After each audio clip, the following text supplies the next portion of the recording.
Hello, am I audible? Yes, ma'am. Okay, thank you. Because today we are in a college actually. I came to the college for Unix machine, but when we came here, we are not allowed again today as well to go into the labs. So that is why whatever I wanted to show, so that I am swapping the lecture. So tomorrow we'll be doing Linux, and today we'll be having a lecture. Okay, because tomorrow there are no exams, so I can go to my place and on my machine, and I can show. Because some of the commands and even shell scripting, so that I have to show you. So that will be doing tomorrow. Okay, so today we'll be having regular OS lecture. So just I swapped it because of this thing, because and uh, we like there is only one lab empty, and that is why we four people are having labs only, and we are sitting together. That is why a little bit lower voice. Okay, so let me know if I'm not audible. Shall we begin?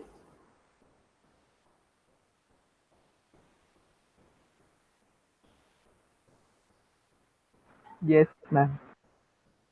Yeah, thank you.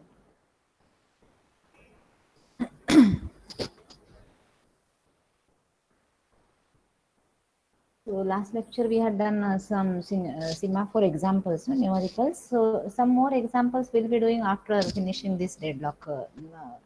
One more concept. After that we'll be doing numericals, because I didn't get that much time to do those these things. So that we'll have next OS lecture anytime.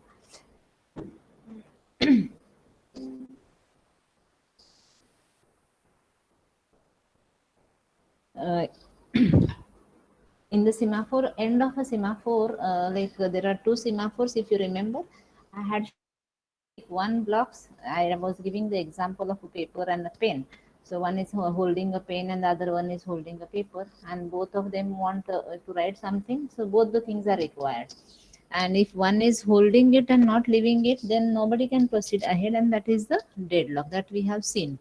So in this, we are going to see like when deadlock occurs, how to handle the deadlock, how to prevent, avoid, and detection algorithm, and recovery from the deadlock. So these are the today's objectives. So we are going to look at the banker's algorithm. No, why to study deadlock? Because the once if the deadlock occurs, then the all the concurrent process nobody can go ahead, so it stops the progress of each and every process.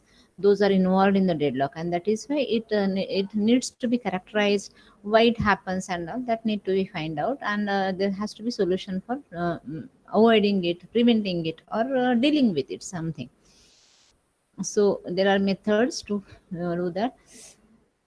Now, what is operating system model here consist of? Operating system is having memory, then hardware resources, keyboard. So in the on the keyboard there are different keys, then so some software files, then device drivers, and so many things are there. Then CPU has secondary memory, IO devices, monitor, your pen drives, then so many things are there. So these are the what resources. And then some resources are unique resources, like there are only one resource. But some resources are like file, if there are multiple resources. Now suppose a printer, can be multiple printers are there, and those printers are in a network. So possible that multiple printers are there. uh, okay. So the Ri resource is indicated with the R, and W indicates that is the instances of that resource. So R resource, suppose printers are 5, then that W value of a W will be 5. Okay. Now we have some assumptions. Look, while looking at the deadlock, each process will be doing utilizing the resources as follows. The shared resources, it will be requesting, using it, and releasing it. Even in the semaphore and the interprocess communication, we have seen this. To avoid the race condition, the process does what? It enters into the entry section, does its work, enters into the critical section, entry, enter into the critical section and exit section. So this is a similar kind of a thing. Request, use it and release it. So this is assumptions. Now, deadlock occurs. Deadlock can happen if and only if these four conditions hold simultaneously. If these four conditions are holding simultaneously. Now, what are these four conditions? First is a mutual exclusion. Only one process at a time can use the resource. So this that means resource is has to be used in a critical section, and then somebody else is waiting. So the that process, unless and until that one process is not releasing that resource, cannot be used. That means that resource is not shareable. That resource is not shareable or needs to be accessed in a exclusively by only one process at a time. So this condition, if it is there, then there is chances of a deadlock to occur. Okay. The second condition is hold and wait. That is, I need a pen to sign onto the paper. I'm holding a pen and waiting for the paper. So a process holding at least one resource is waiting to acquire additional resource held by the other process. So I am holding a pen, other process is holding a paper, the other process is waiting for the resource pen, and I am waiting for the paper, and none of us can go ahead because of this hold and wait strategy. Suppose I could not sign, in that case I should be able to release the whatever I am holding. So in that case, the deadlock, we can avoid the deadlock. The third condition for the deadlock is no preemption. A resource can be released only voluntarily by the process holding it after that process has completed its task. That means the resources are not taken back forcefully. We know the concept of the preemption and the non-preemption, right? So a resource can be released only voluntarily by the process. That means whenever that process want to release, that time it is going to release. In that case, because preemption is not allowed, then and then only the deadlock may occur. And the fourth condition is there exists a set of, now the instead of this mathematical language, what is, suppose I am holding something. I am holding one thing. There are three things required for a completion of a particular task, and I am holding one of it. I am waiting for the next, and that is somebody X person is holding. X is holding one, and X is waiting. The Y person is holding the another thing, and X is waiting for Y, and Y ultimately again waiting for me to release that resource. So so that way, if there is a cycle, that is one process is waiting for the another resource which is taken by the different process, and that process is waiting for the another resource which is already taken by different process. That process is waiting for this thing, and if this cycle continues and that becomes a cycle, if this is continues and it becomes a cycle, then there is a deadlock. So these four conditions are important conditions. So to deal with a deadlock, one of these, if you try to avoid, you try to prevent, then the deadlock can be avoided or can be prevented. So mutual exclusion, if you there is no need of a mutual exclusion, then there is no question of a deadlock, because everybody is allowed at a one time. Hold and wait. Suppose you do not allow holding something. Suppose you need to drink water, so you need a glass. Water is like the water tap is there, but tap is empty. Nobody is using that tap, but the glass is not there. You cannot have water. So that way, then the resource which you are holding, you release immediately when all the things whatever you need to complete that activity, whenever available should be, you should you take all the resources. If some of the resources are not there, then release the whatever you are holding. So if we do that, that means this condition also we are trying to like we can prevent that way as well. Then no preemption. So preempt, go for the no, this no preemption, that is voluntarily ये नहीं करना है, जब भी चाहिए you should be able to like stop, then also the deadlock will not come. And if circular wait, this thing is not there, then deadlock will. So one of these condition we have to focus on to, so to handle the deadlock. So deadlock can occur via system calls, locking. We know with the semaphores also this thing will come.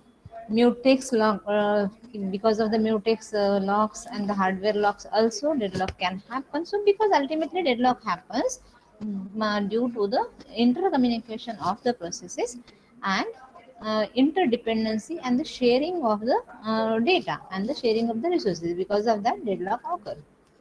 If exclusively every process is having all the things, every process is having a cpu, every process is having a different memory unit and everything, there is no question of a deadlock because independently they can execute their own, they can finish their task, right? Mm.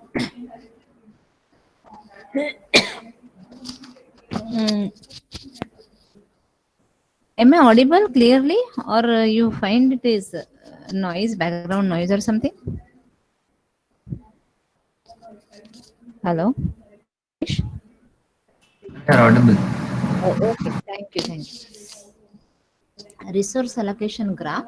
So this is the data structure will be using here for modeling and resources and the processes, for modeling mathematically the resources and the processes. So you can see here uh, P, there are set of P, which is definitely indicating the number of processes.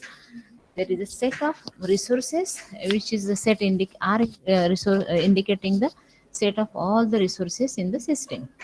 Now, request age. What we have done some assumptions. That is, whenever process want anything, it has to request it, use it, and then release it. Okay. So the request age. How we will be formulating this problem with a graph is the processes and the resources will be there, and then that is vertices will be having vertices will be, and the ages will be of two types. Vertices consist of the processes and the resources. Okay. And the ages which are connecting all those vertices are request age. So request age is a directed age, which is the process which is requesting particular resource, then a directed arrow which will be coming out from the process and going towards that resource which it wants. Okay. So this is the direction which is of a request age. Then if particular resource is allocated to if r resource is allocated to the process I, then there will be arrow which will be coming from the resource towards the process, indicating that that particular resource is being allocated. And if it is requesting, the arrow is reverse, that is arrow is going from the process to the resource. Hmm? So these are the symbols. The circle will be used for, or the oval will be used for indicating the process. Now, resource type. Resources are represented with a square because it's both are vertices of the graph. No, so that is where to differentiate between the resource and the processes. Different symbols are used. Processes with a circle and the resource with a square.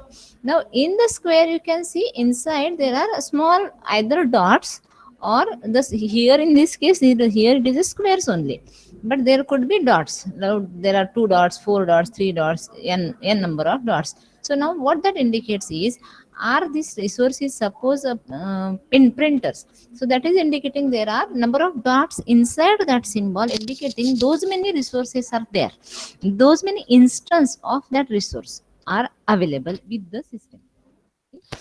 So pi request instance of a rg, that is process pi wants, it is requesting the access for the resource j. Okay. So a resource j, how many available? There are four available, and suppose out of that three already allocated to someone, but the fourth one is available. In that case, that will be allocated to the process pi. Hmm? Now, but it is arrow will be going from the process to the resource. Now the second arrow is pi is holding an instance of rj, that is r is assigned to the pi, so the arrow is coming from the resource and it is directed towards the process. Hmm? Now see, now from this how many resources are available, how many types of, how many different resources are available here? How many resources are available? How many processes are there in this graph? Three processes. Three Three processes process, and four Four resources. resources. four resource type. And how many resource instances are there? Three. Instances of the resources. Instance of the resources are 7. R1 का अच्छा, एक ही है, okay, okay. R1 का एक है, R3 का एक है, R2 के 2 है एंड R4 के 3 है. ठीक है, ठीक है.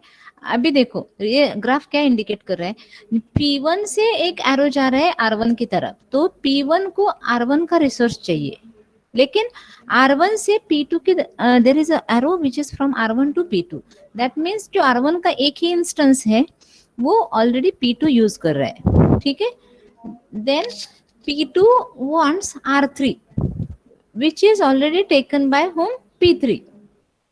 एंड R2 के दो रिसोर्स, दो इंस्टेंसेस है, those are used by P1 and P2, और R4 किसी को भी नहीं चाहिए, तो इसीलिए वो आइसोलेटेड है. ठीक है, is it clear, the graph clear? Excuse me, is there any query till now? Shall I go ahead? Yes, ma'am. Yeah. Now see, just one edge is being added, that is P3. In the previous diagram, see, P3 को कुछ चाहिए नहीं था, जैसे P2 को क्या चाहिए, R3 चाहिए, P1 को क्या चाहिए, R1 चाहिए. P1 और P2 के क्या क्या है, पास क्या क्या है, R2 के एक एक इंस्टेंस है. ठीक है, P2 को R3 चाहिए, लेकिन R3 P3 के पास है. अब भी सपोज P3 डिमांड करता है कि मुझे R2 भी चाहिए, तो ये वाला सेकेंड डायग्राम, R2 चाहिए मुझे, तो अभी क्या हो जाता है, नो व्हाट हैपेंस, R2 किसके पास है, P1 के पास है और P2 के पास है. P1 अपना काम तब तक नहीं खत्म कर हो सकता उसका जब तक उसको R1 भी नहीं मिलता है, मतलब इट इज होल्डिंग R2 और वो R1 की वेट कर रहा है. अभी R1 किसके पास है, P2 के पास है, और P2 वेट कर रहा है R3 रिसोर्स के लिए. ठीक है, और जब तक उसको R3 नहीं मिलता है वो मतलब ये नहीं रिलीज, R1 रिसोर्स नहीं रिलीज करने वाला है. ठीक है, फिर R3 किसको दिया हुआ है, P3 के पास है, और P3 R3 को नहीं छोड़ सकता जब तक because P3 is waiting for home, R2 के लिए वेट कर रहा है, और R2 के दो इंस्टेंसेस है, लेकिन एक P1 के पास है और एक P2 के पास है. अभी P1 भी नहीं छोड़ने वाला है, P2 भी नहीं छोड़ने वाला है, तो P3 को भी नहीं मिलेगा R2 ना. तो व्हाट हैपेंस इज, ये हो गया सर्कुलर साइकिल फॉर्म हो गया. रिसोर्स एलोकेशन ग्राफ में क्या आया, यहाँ पे साइकिल आया, and that is indicating the deadlock. मतलब कोई भी अभी जो उनके पास जो रिसोर्सेस है वो तो छोड़ने वाले नहीं है और आगे भी नहीं जाएंगे, right? So that is why deadlock occurred over here.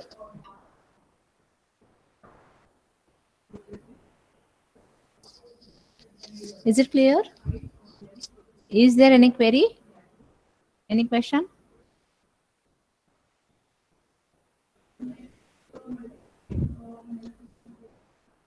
Ma'am, explain again. Again, okay. See, in this there are three processes which are competing for the resources. अपने पास processes है P1, P2, P3. हाँ? Resources है 4, R1, R2, R3, R4. Okay?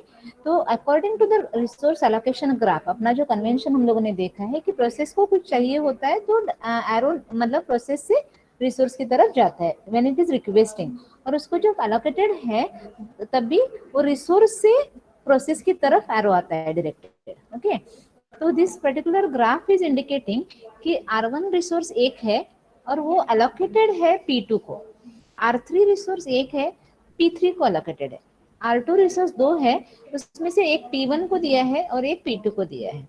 Okay, तो अभी देखो what happens is, suppose P1 को खत्म करना है उसका काम, तो P1 के पास क्या है, R2 है, एक रिसोर्स है उसके पास, लेकिन it is waiting for R1.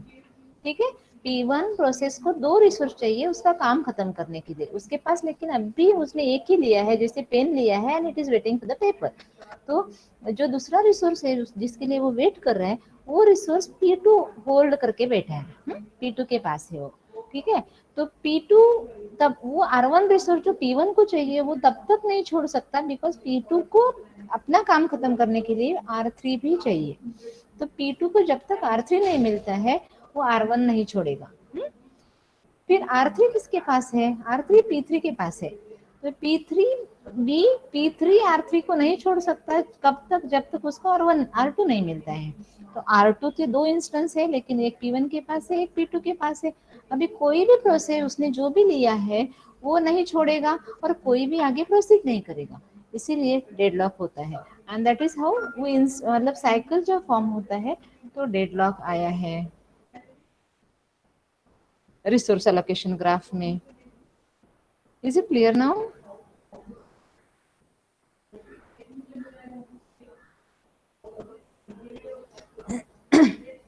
Yes, समझ? ma'am. ओके।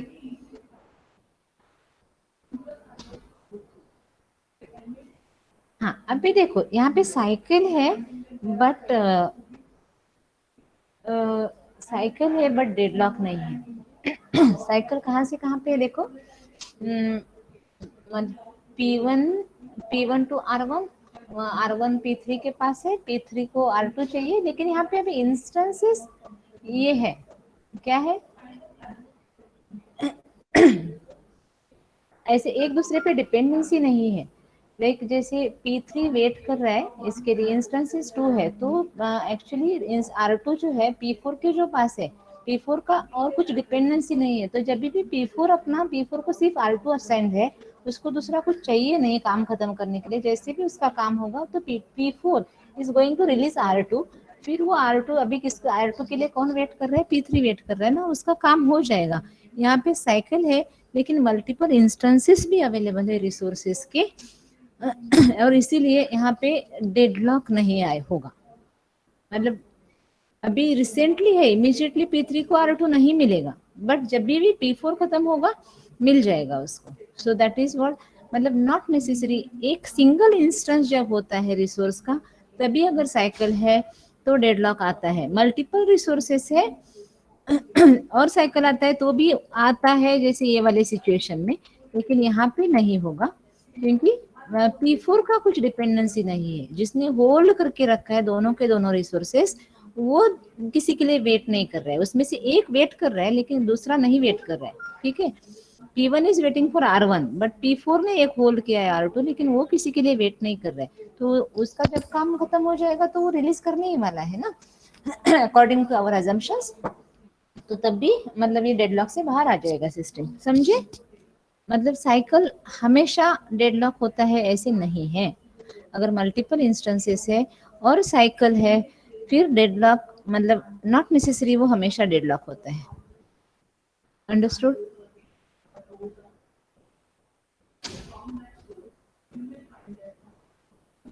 हेलो,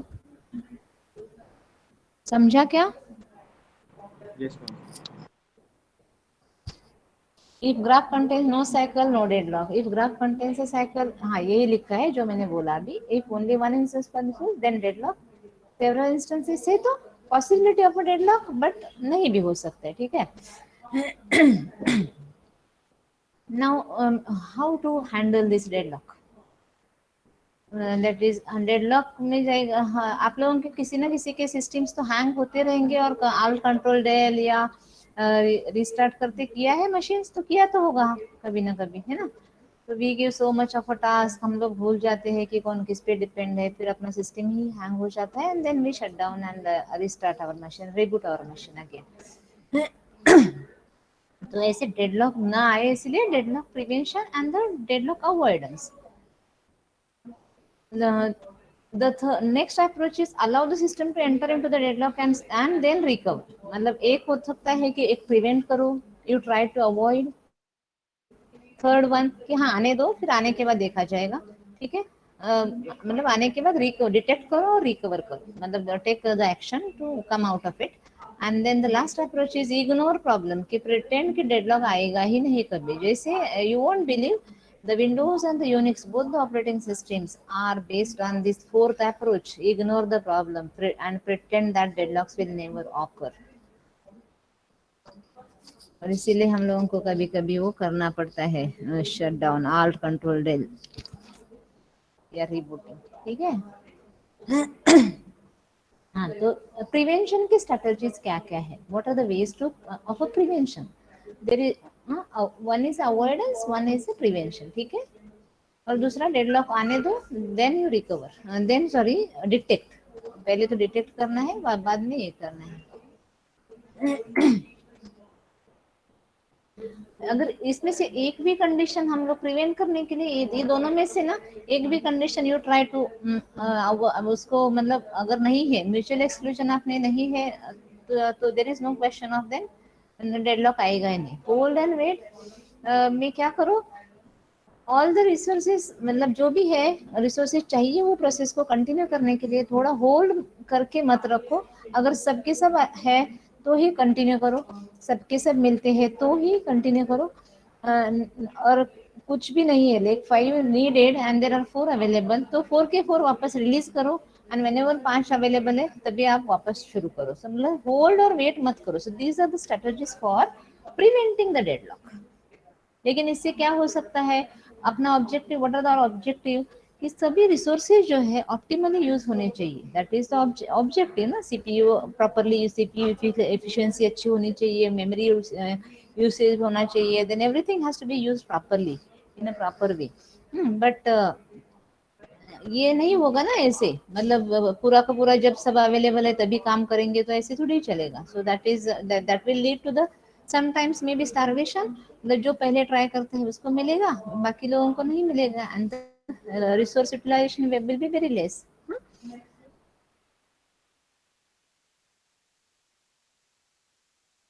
प्रियम्पशन, अगर सी डेडलॉक आता है तो प्रियम्प्ट करो,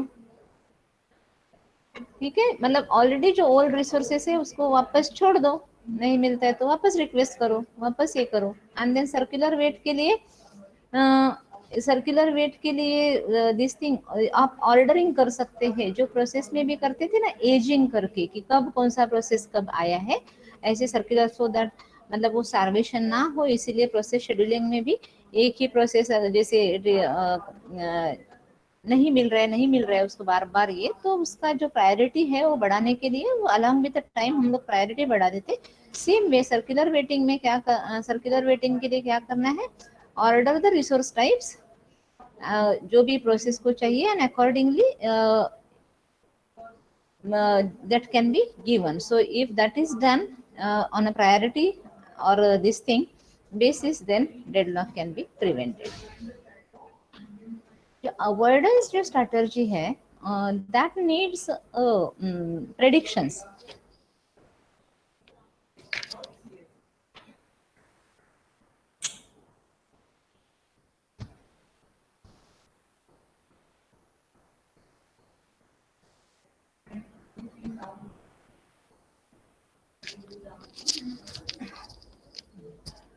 I was closing the door, sorry, huh? Uh, now this deadlock avoidance I was talking, it needs little bit of information, like मुझे, like every process has to declare in advance कि मुझे आगे जाके क्या क्या लगने वाला है। I need this file, I need this file, I need a printer, I need disk drive and so on. So that is what, but that is and that to maximum number of resources each type के कितने लगेंगे, so that is अगर advance में पता है तो ही, मतलब avoidance, ये जो टेक्निक है, थर्ड सेकंड टेक्निक, वो that we can use. So what the deadlock avoidance algorithm does, this algorithm is only called as a banker algorithm. तो क्या करता है वो, it examines the resource allocation state, and it tries to keep the resource allocation in such a way that वो circular waiting condition ना आए, या this is also we call it as ना, वो हमेशा अपना सिस्टम सेफ स्टेट में काम करे, सेफ अनसेफ स्टेट में वो जंप ना करे, like state transition diagram change ना करे, safe state to unsafe state. तो अनसेफ स्टेट का सिचुएशन कब होता है, अगर सर्कुलर वेट वाला कंडीशन आता है तो। सो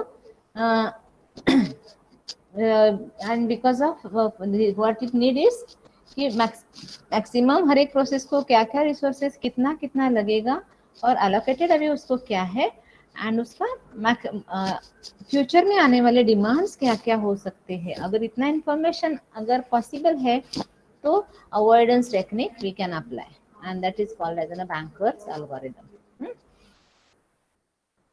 अभी सिस्टम के पास तो रिसोर्स अवेलेबल होंगे, तो that is will come to the data structures कौन से यूज होते हैं at the time of example.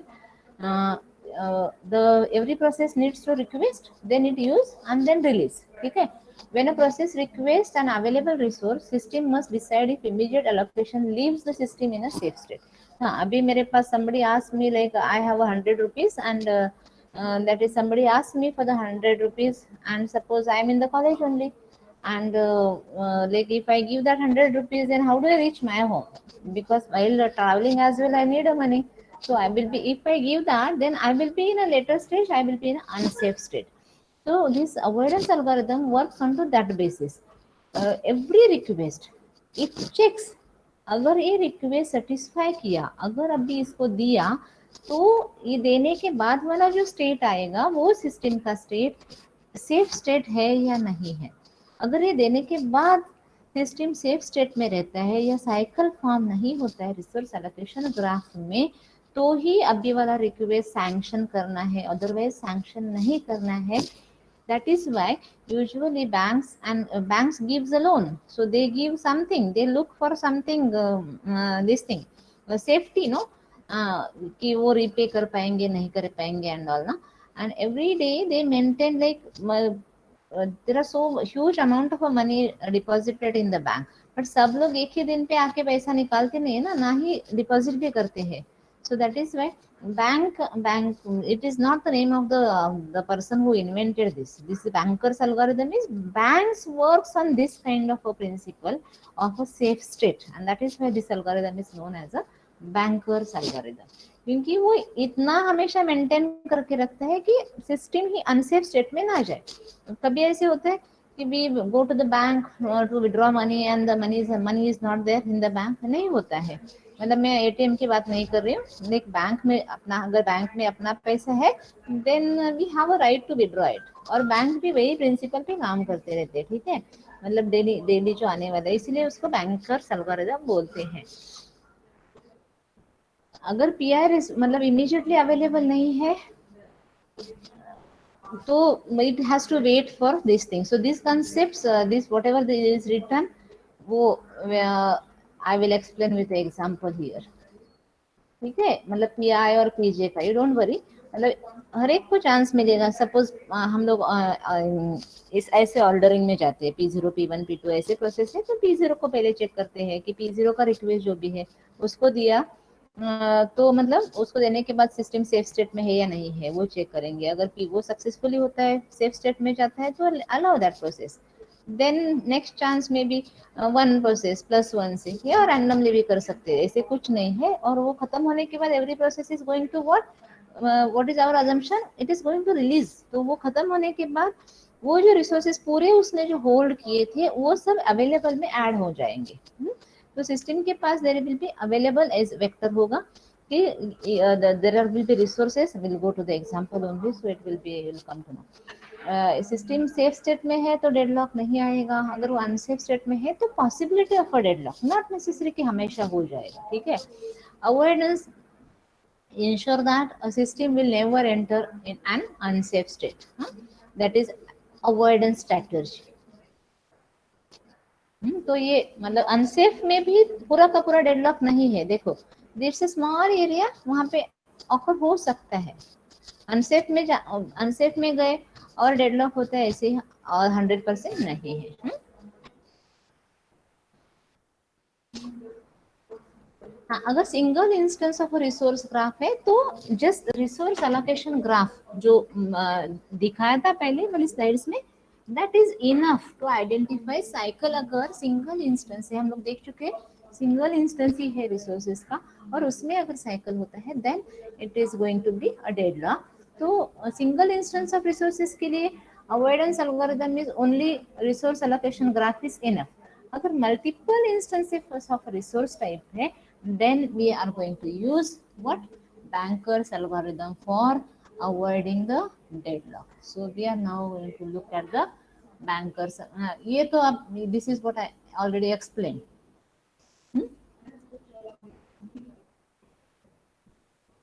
जैसे P1 is this Banker's algorithm. किसके लिए Banker's algorithm? Multiple instances of the resources. Now Banker's algorithm के what is necessary?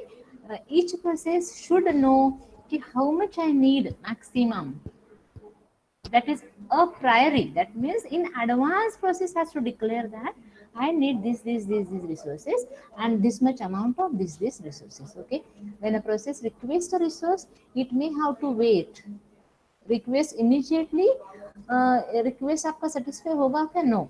The process, the Banker's algorithm will check whether if the system satisfies the request of this particular process, then whether the system will be in a safe state or unsafe state. It will first check that.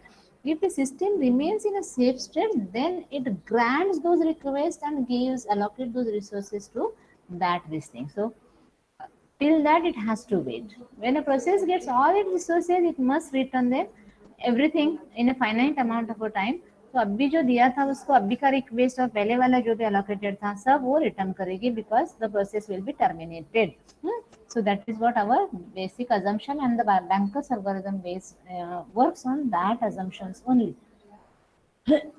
Now there are now data structures used for the Banker's algorithm. Suppose you have to implement this Banker's algorithm. In that case, what you need? There are n number of processes which are competing for the resources. Now, how many resource types are there?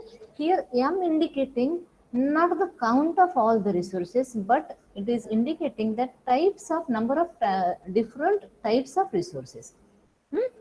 So total resources M could be 4 and the total resources could be 10. How come? Because first resource may be instance is 2, second resource may be 2, third 3 and fourth 3. So that way total resources could be 10, but M could be 4. That is 4 types of resources. M indicating number of processes, M indicating resource types. Okay. So you will be second data structure. These are the variables, and the second data structure is vector of length m. That means the number of different resource types jitne hai, that will be the length of this vector, and the name of the vector is available. The available available is the name of the array, and which is of a size is equal to the number of different resources. So different resources are 5. Then what will be the size of this available vector? 5. If the resources are 3 type, then what will be the size of the available? 3. Okay, and each will, and then value at that instance. Suppose available of a 0, that means 0th resource जो भी है equal to k, that means k instances of that resource. We will come to the example in the next slide. Then max is the two-dimensional array of size what? N by m. That means there are n number of rows and m column. N. So n are what? N are the processes. So you can assume, you can visualize it is the first this thing. All the processes are vertically written P0, P1, P2 that way, and then the rows, every rows will be filled with the resources which those they want.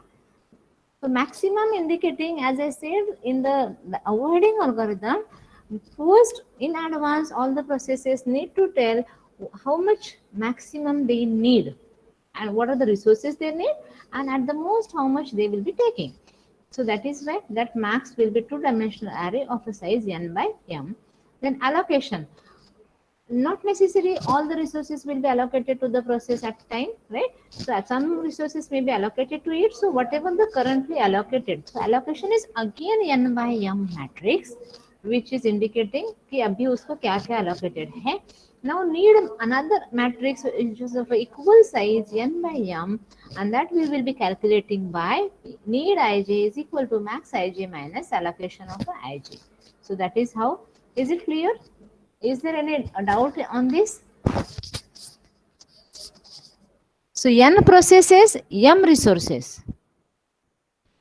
Available is a one-dimension vector, whereas all this max allocation and the need are the two-dimension vectors or the 2D matrix. Is it clear? 2D array, whatever you call it.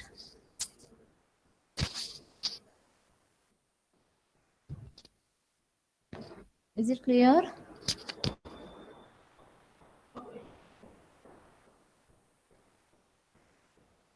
कुछ doubt है यहाँ पे?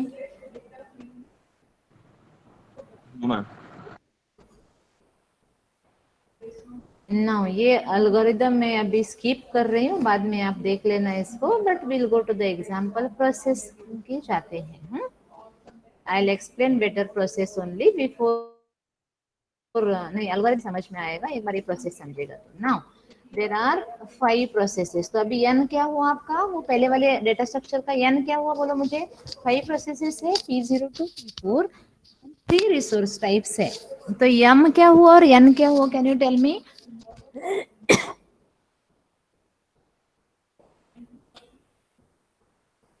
यम क्या हुआ और N क्या हुआ इसमें, यहाँ पे. हाँ, यहाँ पे इन दिस एग्जाम्पल अवेलेबल का साइज क्या होगा यहाँ पे बोलो.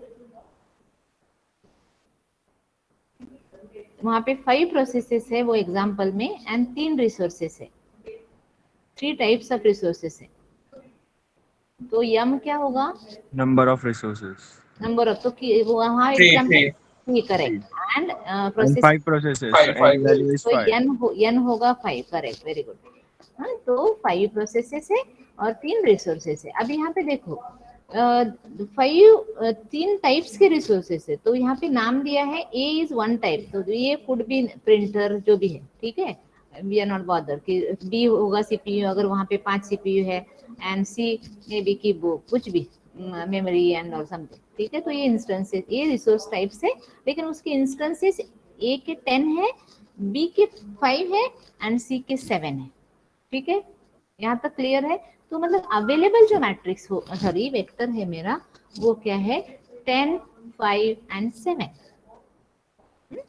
अवेलेबल क्या होगा, ये जो होगा available j equal to k, मतलब कि 8 टाइम है. तो अवेलेबल का साइज है 3. Available of 0 is equal to 10. Available of 1 is equal to 5. And available of 1 is equal 2 is equal to 7. तो ये इसके वैल्यूज है 10, 5 एंड 7. ठीक है, मतलब ये टोटल अवेलेबल है. ठीक है, लेकिन अभी क्या दिया है हम लोगों को, नीचे जो दिया है, लुक एट केयरफुली, किसी एक टाइम इंस्टेंस पे ये सिस्टम का स्नैपशॉट है. ये क्या है, सिस्टम का स्नैपशॉट है.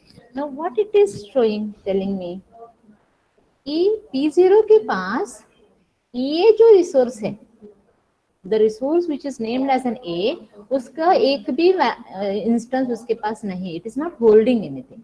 तो उसको क्या क्या एलोकेटेड है, सिर्फ बी इंस्टेंस, बी टाइप का रिसोर्स एक इंस्टेंस उसका P0 के पास है. हुँ? और मैक्स और एक जो वेक्टर है, सेकंड 2 डायमेंशन मैट्रिक्स है, वो क्या बता रहा है कि P0 के, P0 का मैक्सिमम डिमांड, मतलब उसको एक के 7 इंस्टेंसेस चाहिए पूरा उसको खत्म करने के लिए. मतलब टास्क उसका पूरा होने के लिए कितना चाहिए, ए के इंस्टेंसेस 5, बी सॉरी 7, बी के इंस्टेंसेस 5 एंड सी के इंस्टेंसेस 3 चाहिए, तभी उसका पूरा काम हो जाएगा. That is what it is predicted कि मुझे इतना इतना लगने वाला है. It is like we tell our mothers to cook this much, no, so that way. हाँ, मुझे कम चाहिए, ज्यादा चाहिए, so that way processes are told maximum कितना है. और अभी करंटली उसके पास कुछ कुछ थोड़ा है. जैसे P1 के पास ए के 2 रिसोर्सेस है, लेकिन बी का कुछ नहीं है, सी का कुछ नहीं है, और उसको मैक्सिमम कितना चाहिए, मैक्सिमम 3, 2, 2 है. इसका मतलब है मैक्सिमम उसको ए के 3 लगने वाले हैं, बी के 2 एंड सी के 2. तो ऑलरेडी उसको 2 अलोकेटेड है.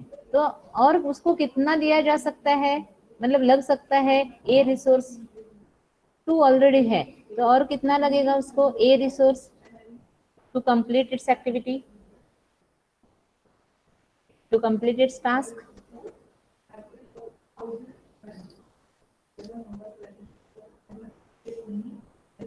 हम्म, नहीं,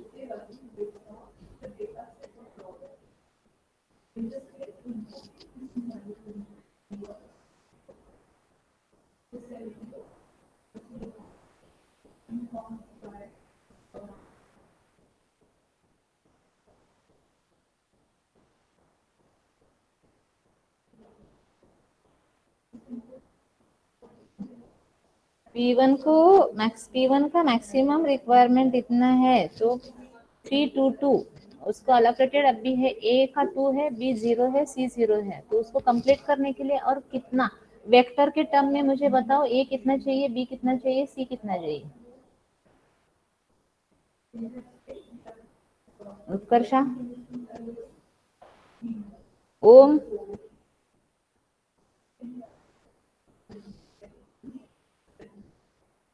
Ajit,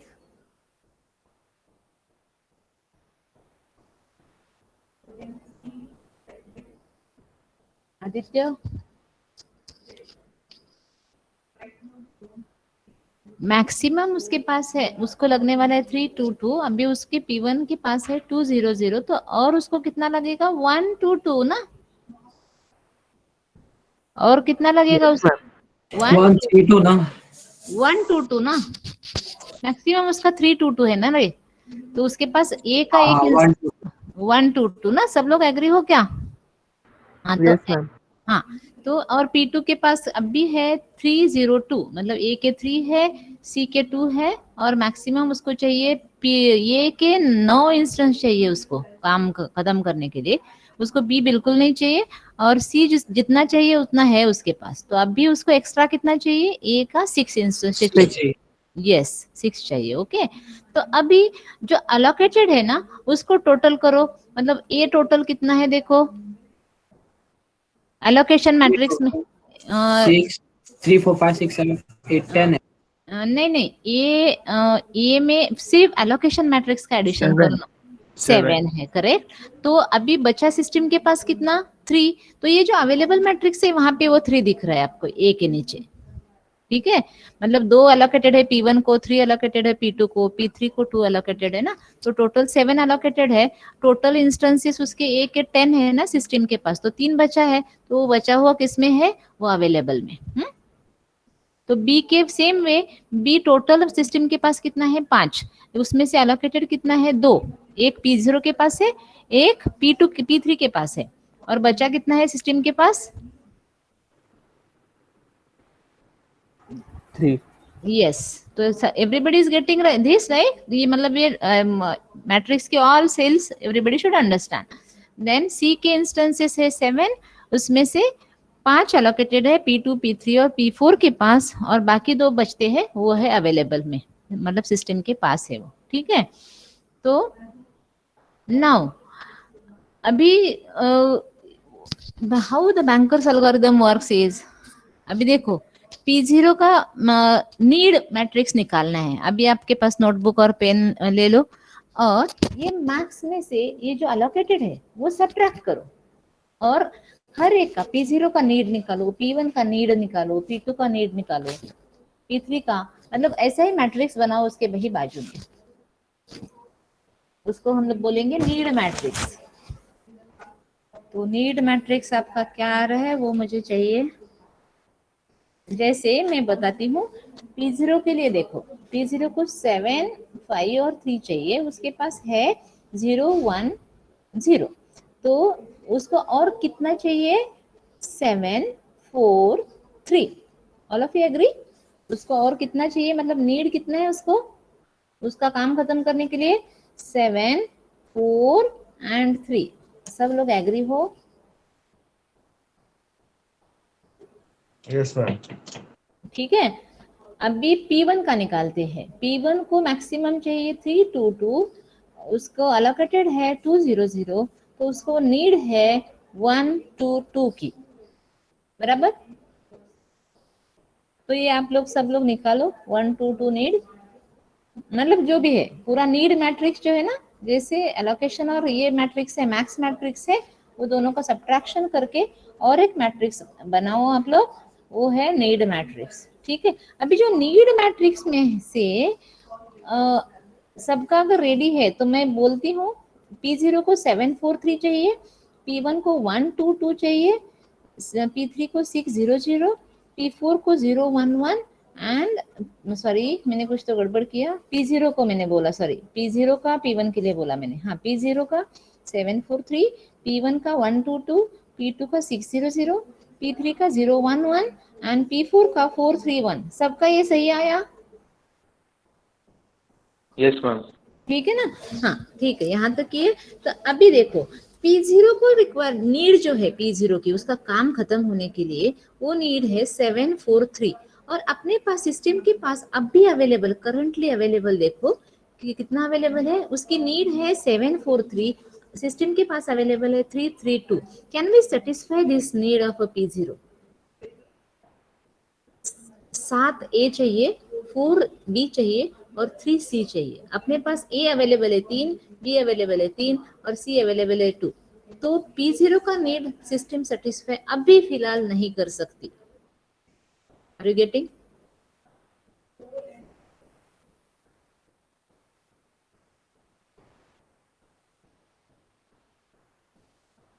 are you getting? Should I repeat? Ma'am, repeat. या या अभी P0 की नीड सबके, अब ये नीड वाला मैट्रिक्स आपके सामने होना चाहिए। तो नीड है 743 P0 का। ये अलोकेशन के साथ एक्स्ट्रा और कुछ उसको खत्म करने के लिए क्या क्या चाहिए? 7, 4 एंड 3। लेकिन 7, 4, 3 सिस्टम के पास, सिस्टम ने जो भी रिसोर्सेस है ABC, जितने भी इंस्टेंसेस है, कुछ कुछ तो देके रखे ना सभी 5 के 5 प्रोसेस को, यहाँ वहाँ डिस्ट्रीब्यूटेड है। तो अभी जो सिस्टम के पास अवेलेबल है वो है 332, और P0 का अभी का करंट रिक्वायरमेंट है 743। वो तो सेटिस्फाई अवेलेबल से ज्यादा है वो, इसीलिए दे नहीं सकते हम लोग। तो क्या करना है कि नेक्स्ट किसी प्रोसेस का रिक्वायरमेंट अवेलेबल से कम है क्या देखना है। तो फिर हम सिक्वेंशियली किस पे जाते हैं? P1 का देखते हैं। P1 का क्या रिक्वायरमेंट है? देखो नीड, देखो P1 का नीड मैट्रिक्स देखो, P1 का 1 1, 2, 2. 2 2, हाँ 1 2 2। अभी देख सकते हैं हम लोग कि ये जो है इसका नीड खत्म करेंगे, बिकॉज हमारा ये लॉजिक है कि रिक्वेस्ट करती है प्रोसेस, यूज करती है और रिलीज भी करती है। तो अभी ये 1 2 2 चाहिए P1 को, अपने पास अवेलेबल है 332, मतलब available is more than the request of a P1। Correct? सब लोग एग्री हो, है ना?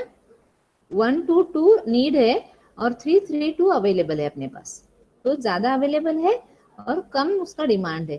तो अगर हम लोग इसको अभी ऐसे अज्यूम करते हैं कि ये रिसोर्स हम लोगों ने दे दिए इसको, तो फिर वो रिटर्न करने वाले रिसोर्सेज जो है वापस सिस्टम को, वो रिटर्न, ये अज्यूम करेंगे कि ये 1 2 2 दिया, उसको जो नीड था वो सेटिस्फाई कर दिया, P0 कंप्लीट, P1 कंप्लीट हुआ।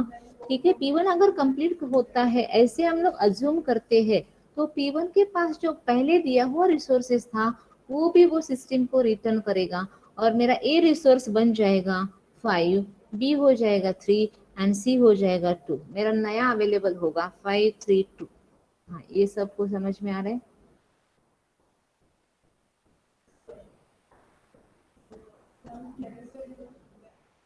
समझा? और रिपीट अगेन। Repeat, ma'am. ये लेकिन मैंने क्या किया, P1 का सबके पास अवेलेबल वाला है ना, 1 2 2 वाला। P1 का नीड जो हाँ, है ma'am. 1 2 2 है, राइट? अपने पास अवेलेबल है 332। सबको ये समझा कि P0 को नहीं दे सकते क्योंकि उसका डिमांड ज्यादा था।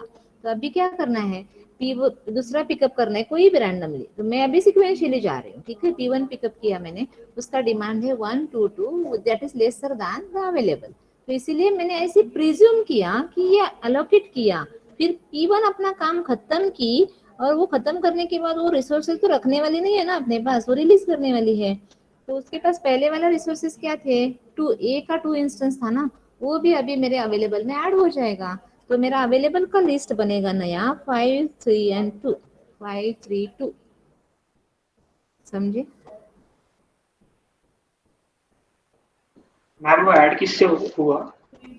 ऐड ऐसे हुआ कि ऐसे सिस्टम ने सेफ और अनसेफ स्टेट चेक करने के लिए वो चेक किया ना, मतलब उसको इतना दे सकते हैं क्या, दे अगर दिया, ऐसे प्रिज्यूम किया। हम लोग अभी भी चेक ही कर रहे हैं कि system is in safe state और अनसेफ स्टेट में है, वो चेक कर रहे। तो P0 को तो दे नहीं सकते थे, लेकिन P1 का डिमांड जो 1 2 2 का था, वो हम लोग ऐसे इमेजिन कर रहे हैं कि उसको अगर दिया तो अपने को, वो अपने पास जो है उसके पास, तो वो 2 भी रिटर्न करेगी, तो अवेलेबल मेरा ए का इंस्टेंस अभी 3 था ना, वो 5 हो गया, 5 3 2। उसके पास बी और सी तो चाहिए नहीं, नहीं था ना, बी और सी रिसोर्स था ही नहीं, तो वो रिटर्न नहीं करेगा। लेकिन ए था ना 2 अलोकेटेड, तो वो 3 में ऐड हो गया, तो इसलिए 5 3 2 हो गया। समझा? Yes. हाँ, हाँ 5 कैसे नहीं समझा अभी तक।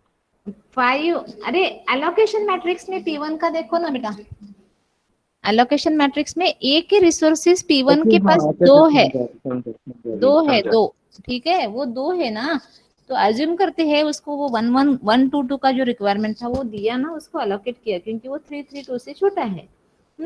तो उसके पास पहले जो था, मतलब यूज करने के बाद वो रिटर्न करेगा ना, तो रिटर्न करने के बाद, रिटर्न करने के लिए उसके पास सी ही था, तो 1 ए ही था 2, तो रिटर्न 2 ही किया, तो अपना हो गया, अवेलेबल हो गया 5 3 2। सबको समझा या सबको इसी यही डाउट होगा?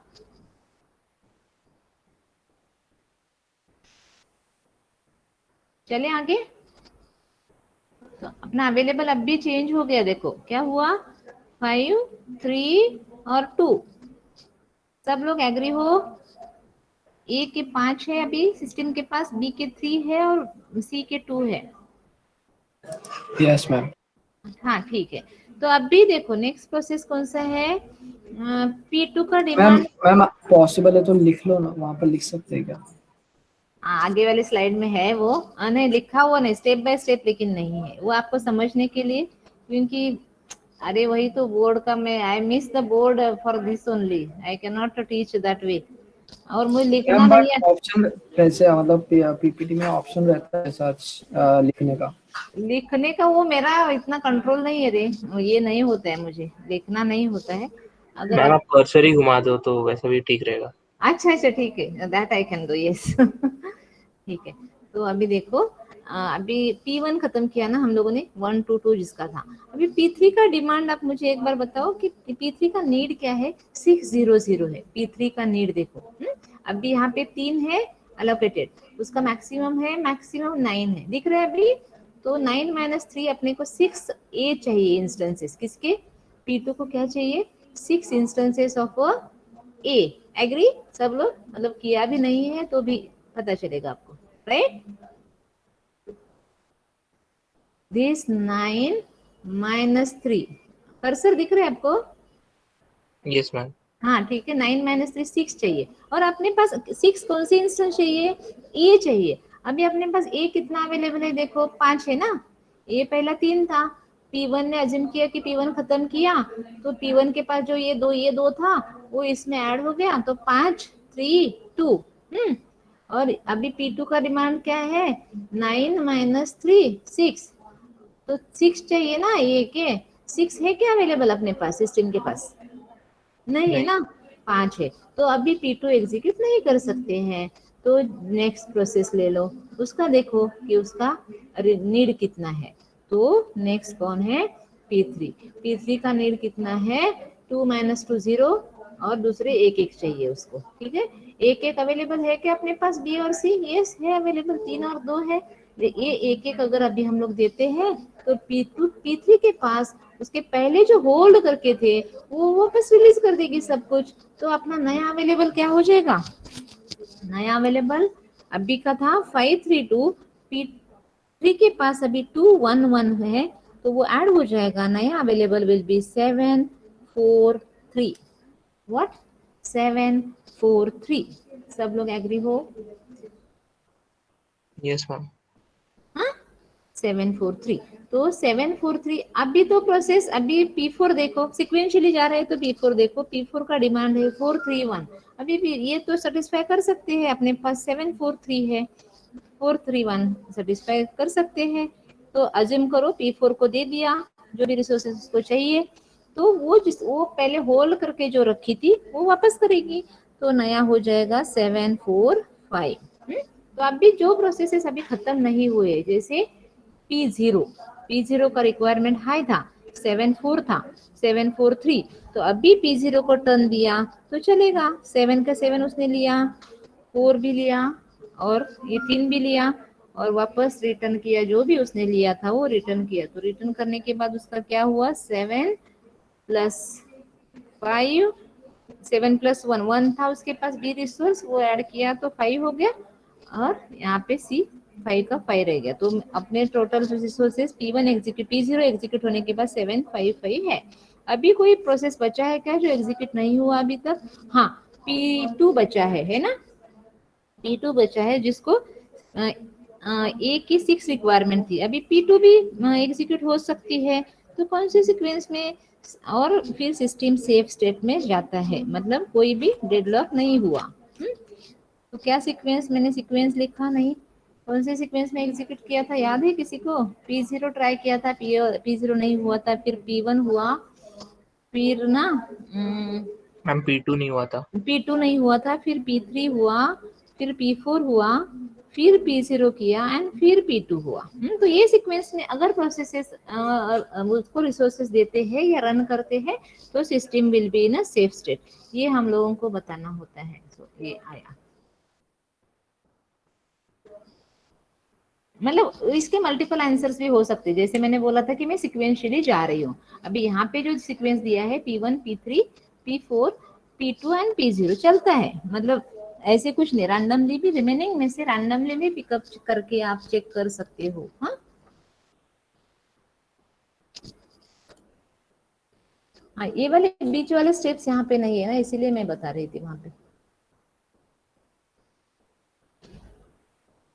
हाँ अभी today we have to stop today here because I am in the college. I have to reach home because for the direct second year again will be having a lecture.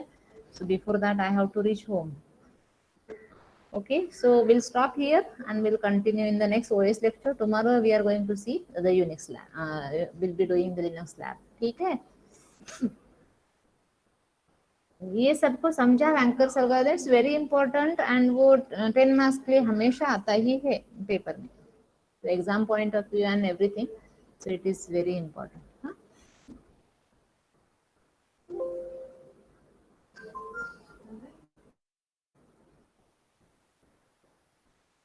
$49 लोग हैं, just will take the attendance, will stop for a day so that I can leave early and reach home for the, and the direct second year student, you will be, I hope that you will be coming for the lecture. Okay, because Yes, ma'am.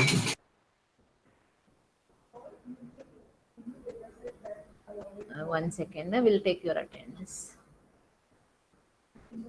तो आज का attendance है मैं OS में डाल देती हूँ, कल का यूनिक्स में डाल दूंगी, मतलब जो भी है ना।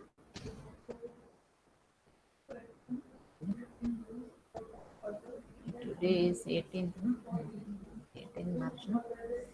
हाँ, roll number 1, roll number 1 2 3 Present, ma'am.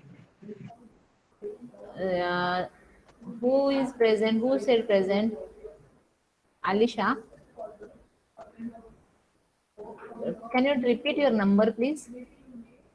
Alisha, Ma'am, roll number 2. roll number, because both are Alishas, no, there, so I Yeah, ma'am. I am 2. okay, 4 5 5 6 7 7 present. 8 Present, ma'am. 9 Present, ma'am. 10 Present, ma'am. 11 12 Present, ma'am. 13 Present, ma'am. 14 15 Present, ma'am. 16 Present, ma'am. 17 Present, ma'am. 18 14 present, ma'am. हाँ 14 कल तो देखा था मैंने आपको, ठीक है।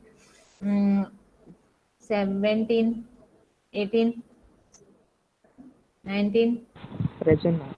20 Present, ma'am. 21 Present, ma'am. 22 Present, ma'am. 23 24 Prathamesh is not, Prathamesh is there? Not there, I think. Okay. Swaraj? Yes, ma'am. Present. 25 26 27 28 29 Present, ma'am. 28. 20. Okay. Ma'am, I was present for last 2 lectures also. I had texted you. Ye- अच्छा, you was that person. Okay. ठीक है, I mark. Thank you, ma'am. 29, 30, 31, 32, 33, Present, ma'am. Present. 33 present. 35, Present, ma'am. 36, 37, 38. Okay. 38 present, ma'am. 39, Present, ma'am. 40, Present, ma'am. 41, present, ma'am. 42. present. Yes, 42, Present, ma'am. 43, Present, ma'am. 44, Present, ma'am. 5, 46, 47, Present, ma'am. 48, 49, Present, ma'am. 50, Present, ma'am. 51, 52, 53, 54. Present, ma'am. Who is 54 present, ma'am. 54 and 53 as well present? 53 present, ma'am. Okay. Thank you. 55, 56, 57, Present, ma'am. 58, 59. 58 Present, ma'am. Okay. 50 and 60, Present, ma'am. 61, 61, 62, 63, Present, ma'am. 64. अनुराग नहीं है आज? Ajit? Ma'am, 63 अनुराग, ma'am. हाँ ठीक है.